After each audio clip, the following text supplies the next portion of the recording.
Welcome to the Aging, Angst, and Alleluias podcast. You know, it's been said we're only young once, and after that we need some other excuse. Well, there is no excuse for neglecting the elderly or those with dementia or Alzheimer's.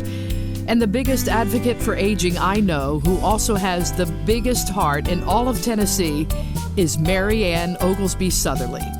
This is her podcast. Truthful, informative, educational, blunt, honest, and funny all at once. I'm Sue Duffield, and I'm just Mary Ann's referee, cheerleader, and podcast guide to keep her on track. What an honor to have the great Teepa Snow. Honored to have you.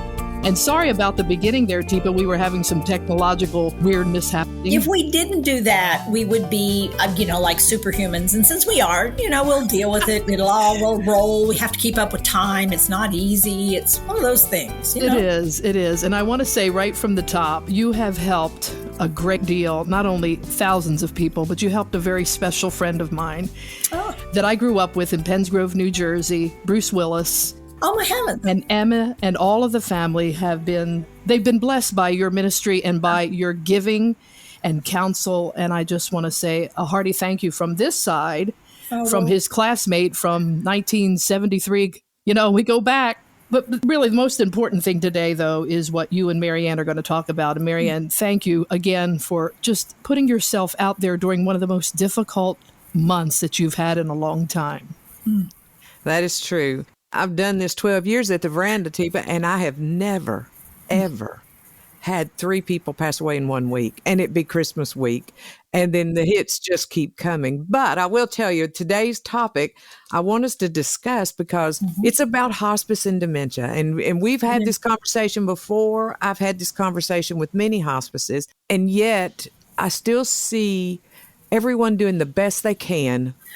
But there's still that lack of knowledge when it comes to death, dementia, and how we care for them at the end of life. Well, Mary Ann, I'd go further than that. I think there's a lack of awareness that dementia has had an impact on someone's brain and life for a while before we get to the end of life. Exactly. And so the changes that have happened from the peak of life, when you were at your peak, to where we are as this person has journeyed. And, the thing is, everybody thinks, everybody will get to the very end of dementia. And it's like, well, that's not true. Never. Some people have changes that in an incident or an accident or, some other health condition that brings them to the end of their life very early in their dementia. And some folks, it's very late in their dementia. And some people it's in the middle. But how we manage it seems to be one size should fit all. Right. That's a huge issue because when people have in their mind that, that hospice is like people are dying and they know what that looks like, it's like, well, here's the deal. You want to be honest? Yeah. When you get your diagnosis, if nothing else kills you first, dementia is going to kill you, but you got a lot of living to do before we get to that place. Exactly. So, it's a terminal illness. Well, so is life. But we don't see everybody like, okay, well, you're going to die at the end of this. So why bother? Really, you should just sort of get ready because, from now on, it's downhill. It's like, well, I'm only 2. Should I just give up the whole rest of it? That's what it sounds like when you think about it. And I find that people sometimes they look at it as everyone has a painful death. Right. And that isn't always true either. Again, we talk about lack of awareness. Right. Mary Ann, you like to eat, yeah? I used to. Do you still enjoy eating or not so much anymore? Oh, I do. And I miss it even more because I can't have it. So you like to eat? I do. If and when your brain started changing with dementia, right, what might happen to you being really careful on your diet? Well, I wouldn't be so careful. Right. So what kind of things would you enjoy that you're not supposed to have? I would go get the biggest hamburger I could find. Ooh, yeah. And what would you put on it? I would be good about it. I'd put mustard because I don't like mayonnaise on it. You would be good because you don't like mayonnaise. Is that what Yeah. I'd be a little bit better. But then when Whataburger came here, it's just messed up my whole life. I've waited all this time and now I can't have it, or they say I can't. And I would want to go to Whataburger and somebody better take me there. And that's right. And so now as we move forward in dementia, and you get to a place where you're not able to chew so well. Right. and you can't handle the hamburger. You take it, and when you take it in, you spit it right back out. You spit it out and you go, I don't know what you did to this. It doesn't taste right. If I'm a good partner to you, what would I do at that point? Well, I would think you would understand that I can't taste as well as I used to. There you go. And my wants and needs have changed. But could you still like the smell of Whataburger? Oh, I think I'll die liking the smell of Whataburger. See, and so there's the thing. So you think you're going to want it. Yeah. And you think you want it, and then you take a bite, and it's like, well, that's not what I thought it was. That doesn't taste right at all. So should I just quit taking you to Whataburger, or should I take you understanding that I could cut the burger in force? Exactly. And, honestly, that's it. Yeah. That, I cut it in force because you're just going to taste a piece, and, the rest of it could be given to someone who loves Whataburger, as long as they like mustard, apparently. Right. Exactly. Yeah. So now we get further in your dementia. Okay. And you're not wanting to eat much of anything. Exactly. And you're losing a lot of weight, and you're losing a lot of muscle. And even if I get you to drink something or eat something, it's not much. Okay. And then you start wanting to refuse. Mm-hmm. Do you think it makes sense for me to push hard that you take one more bite and one more drink? No, I want you to leave me alone. Oh, but I still want to be with you. Do you think that might work if I wanted to be with you, but I'd quit pushing, trying to get you to eat and drink? I would be more comfortable with you just sitting there talking to me. Oh, well, I know something about lips. I think I might want to try to put some moisture on your lips, because otherwise they might get dry and crack because you're not taking in much fluid. Right. But here's the part that's really important. Marianne, if I let you not eat and not drink for a while, are you dying because you're not eating and drinking, or are you not eating and drinking because you're actively starting the process of dying? For me, I would say I'm actively starting the journey, and my body doesn't want it, but everybody wants me to have it. Right. And so who's going to be the best person to hang with? The people that will listen to me. No, people who listen to you. So how am I going to know what you said if I wasn't around earlier and never spent time with you, and I just suddenly drop in at the end? Well, I would hope, now this is just me, Pollyanna thinking, but I would hope that somebody would know me well enough that they could pass that word along. Well, but if you don't eat and don't drink, you're going to dry out and dehydrate, and then your urine's going to get really strong, and, and then we'll have to worry about your UTIs. Right. Now, do I sound like I'm processing that you are on this process of letting go of living, or does it sound like I'm still struggling with how to keep you clinically healthy? While you do this thing that you apparently are deciding to do, which is dying, but it's taken you a while. So I don't want you to I don't want you to get pressure. I don't want you to have this. I don't want you to have that. I think that you're trying the best way you know how, but it isn't working for me. Yeah. So one of the things we believe really strongly is that individuals should have an individual journey from the very first moment through the end of their life. And that means the more aware and knowledgeable and skillful we get, the more we can support people the way they need and want and would like to be supported. Versus we have some formula that includes things like, well, you will need morphine and you will need Ativan or some kind of anti-anxiety med, and we will need to watch for seizures and we will have to manage your seizures versus, I wonder how it'll be for Marianne. I mean, I won't know until I'm with her. Right. And we experience this. And if she is hurting, is it because she's laid in that position for a while and maybe I should think about some Tylenol versus I should think about a major centrally acting medication for pain that I'm not sure that's what you're feeling. You don't have any bone metastases. You don't have any major issues with that. You have some arthritis. Exactly. And which would hurt laying on that hip for a long time. And when I go to move you, if I move you suddenly, ow, that might cause you to get, quote unquote, and I use this quote, agitated. Yeah. So do I need to give you something for agitation, or do I need to figure out how to move you so I don't jerk you and move you too quickly and I let you know what's happening? Well, I would prefer you to the last one. I would prefer someone to know how to do that. Yeah. So I wouldn't get all those drugs. So here's the problem, really, Marianne, is we have a lot of hospices who are familiar with dying, but in my experience, and I have a fair amount of experience, are not particularly knowledgeable, skillful, or aware when it comes to dementia. Exactly. Especially a wide variety of dementias where you don't have like the standard straight up older adult developing Alzheimer's. Exactly. is complicated. You have vascular, you have Lewy body, you have combination of Lewy body and frontal temporal, you have ALS plus Lewy body, you have FTD, you have some atypical posterior cortical atrophy. So people port that they know what they're doing, but it honestly feels like we're trying to make the family comfortable, whatever that means. Right. And I'm secondary, and I'm the one who's actively dying. And I agree with that. I mean, I've sat there sometimes on bedside and climbed up in the hospital bed and said, well, what do you, I mean, I can remember doing it one time and sitting in Dot's bed going, well, Dot, what do you think about this? Now, she couldn't tell me what was going on, but she had an opinion. Yeah. And she knew they were talking about her. And she would give me that look like, what are they talking about? What are they saying? Yeah.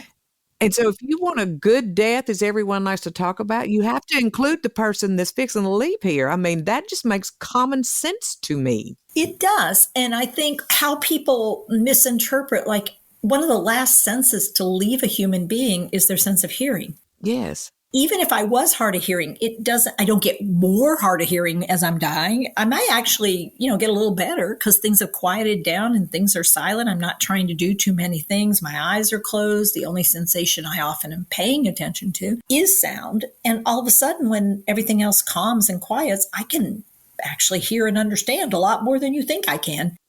My rule of thumb is I would never say something about someone where I'm right where they are. Exactly. Unless I was willing to say it to them. Exactly. I mean, that's my rule. If I'm not saying it to you, I shouldn't be saying it about you while I'm there. Why do we think that, though? I mean, why do people have these conferences at bedside? I want to go, get your hind end out to the hall. Yeah, well, I don't know how much longer she'll last. Her breath, she's trying so hard. She's got a lot of chain Stokesing. So, I think it's really close.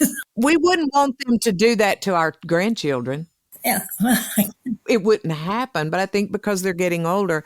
So I had a lady call me last week. I actually spoke at her funeral. She hadn't been here in 4 years, but she was here 5 years before. So I spoke at her funeral Sunday, and I sat there and I watched people talk about her accolades. And it seems as though in the last 2 or 3 that I've spoke at, here's what the family says. Debbie Binkley was a prime example. I want people to know the Ricky that had dementia. Yeah. I've never been asked that before until there's training and knowledge that how do you cut the last part of somebody's life off of the... Well, we don't like that part, so we're only going to talk about the before part. It's sort of like... I know.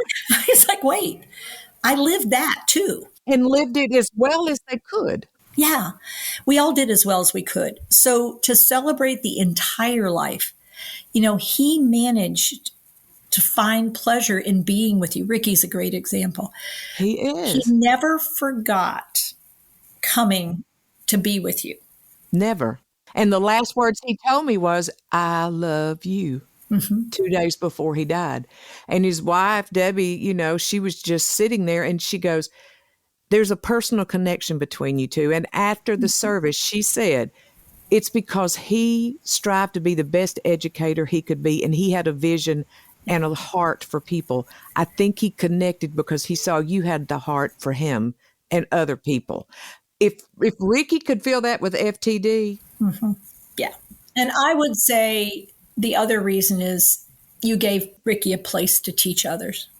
Exactly. The Veranda provided that opportunity. And however hard it got, however bad it was, I remember the podcast we did where we talked about you helping Ricky move in to the facility because you needed to buy a place and you needed him to check it out and you needed his opinion on it. Yeah. And you left him singing cowboy song, watching TV.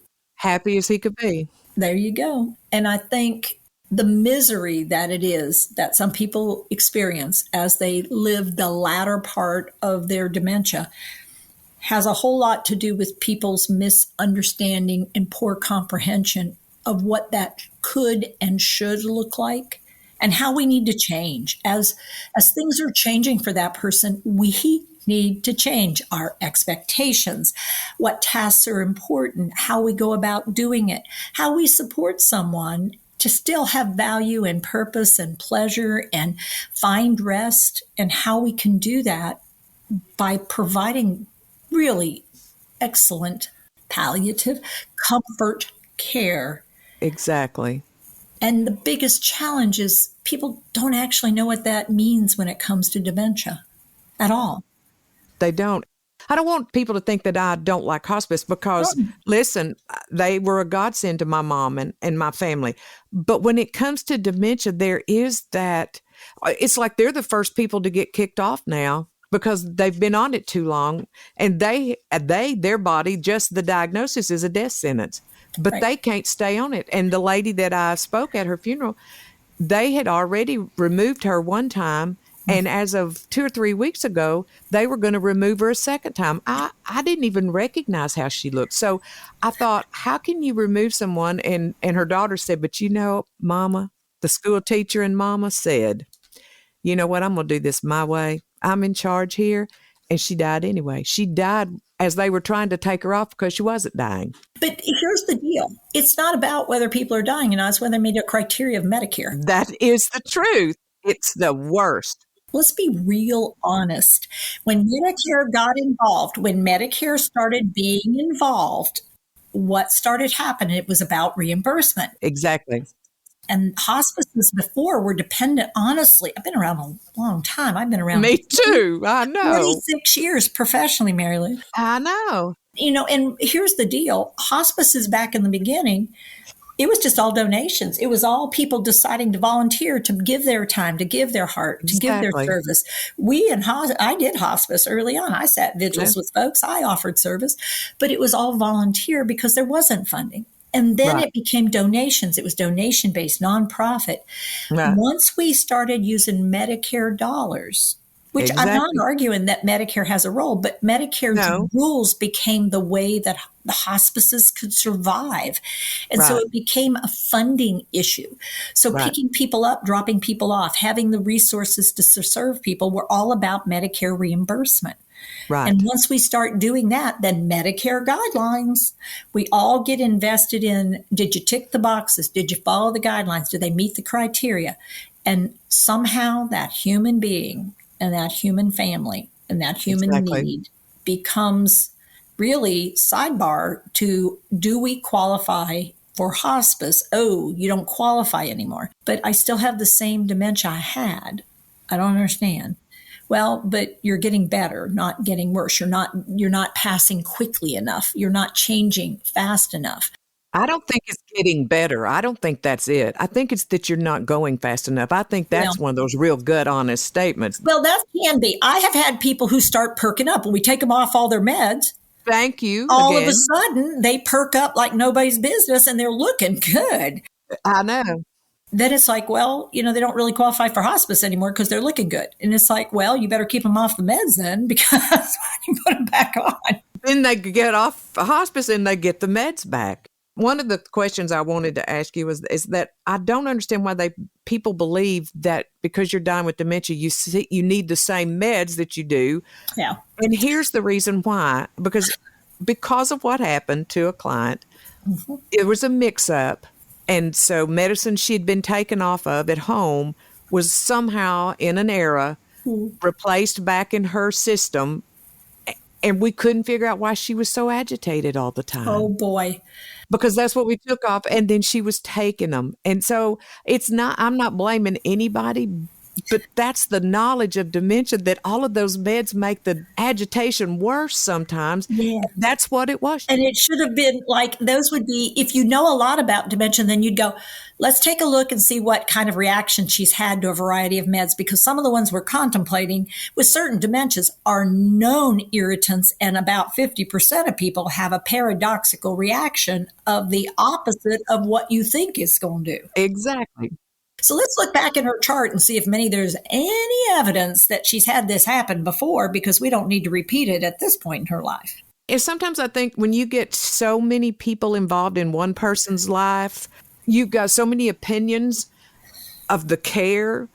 I mean, I love care plans, but when you have a 10-person meeting for one care plan for a little woman that's 80 years old with advanced stages of dementia, what in the world? You better have a captain who knows who's on the ship and where the ship's going. Like, what's the plan for the ship? And what did she say? And what she want? And how's it working?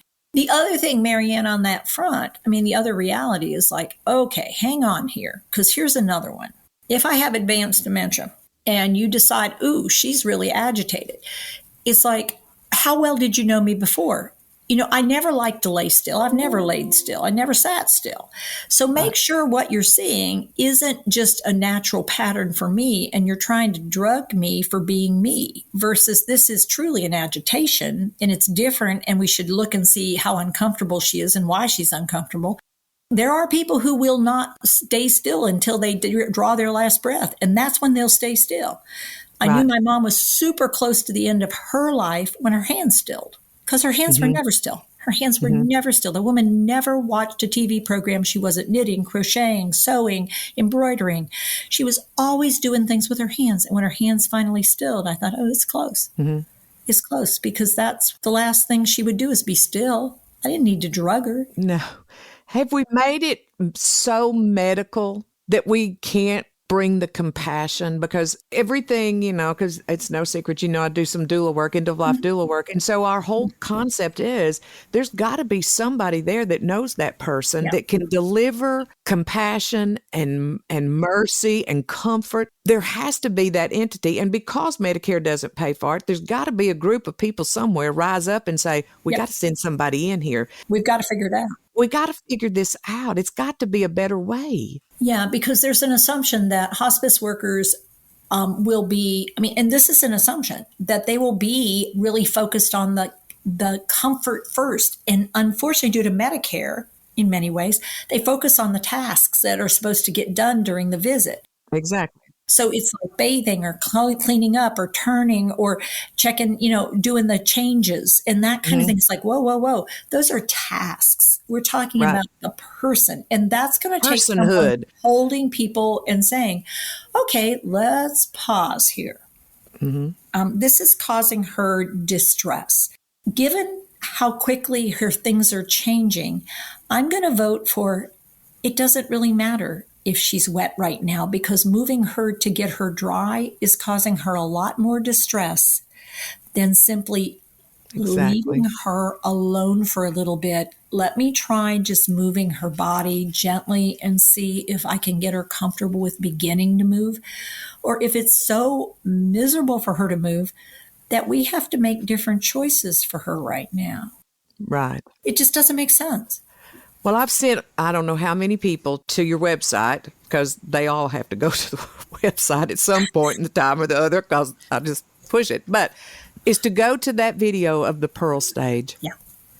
I was there. You did it when you did it the first time. It was probably the most emotional death I've been in, and nobody died. That's the only way I know how to explain it. It was like watching my mother die, but it wasn't my mama, but it was so real, but it was so compassionate, and it was so, the before and after was so different. And that's the thing, is it can be different, but we've got to be different. And we've got to pause and go, okay, tell me what you're aware of, what you know, what skills you have before you get started. Because I don't want you to get in the middle of this and find out they aren't what we need. They're not what she wants. It's not going to work. So we've got to figure this out better. And that's what you and I are all about. Because to watch people go through this dying process and not have the right support at the right time is so painful for those of us who care. And it's so painful for the person in the family. It just doesn't even make sense. So we got to do something different. We do. There's a little lady, we're having her service at the Veranda Saturday because she moved here from Maryland. She was the pistol of all pistols as far as she was going to do what she wanted to do. And Miss Yvonne, she got so mad when they took her car keys away that she walked 5 miles in July to get a milkshake. I'm telling you, to get a milkshake. And so someone called Debbie, who lived here in Tennessee at the time, they hadn't brought her back here, to tell her that her mom, she was going after that milkshake. And I thought, I wonder, as I was trying to figure out what to say Saturday, I thought, I wonder how many milkshakes people brought. And I wonder who drove by and said, come on, get in the car, let's go. Exactly. Take you there. It isn't rocket science. I say that all the time, but it isn't. It's compassion. It's seeing life from their perspective. I love that word, from their point of view. Yeah. Why can we not do that? Does everything have to be a billable event in order to get care? No, but we have to change our attitude about it, for sure. We do. Yeah. I know I appreciate you being on here, and I don't want to keep you. I know you're busy. I just wanted, in 2024, my goal is we have to figure out a way. We've got to start talking about this in real time with real answers. We do. Because what's happening is not working for too many people. Right. Well, Teepa, thank you so much. Thank you so much. Thank you. The Veranda Ministries in Gallatin, Tennessee is a congregational respite program meeting the social, spiritual, physical, and emotional needs of older adults with Alzheimer's disease, dementia, or other debilitating medical issues. For more information on how you can be a support to this exceptional ministry, get on theverandaministries.org.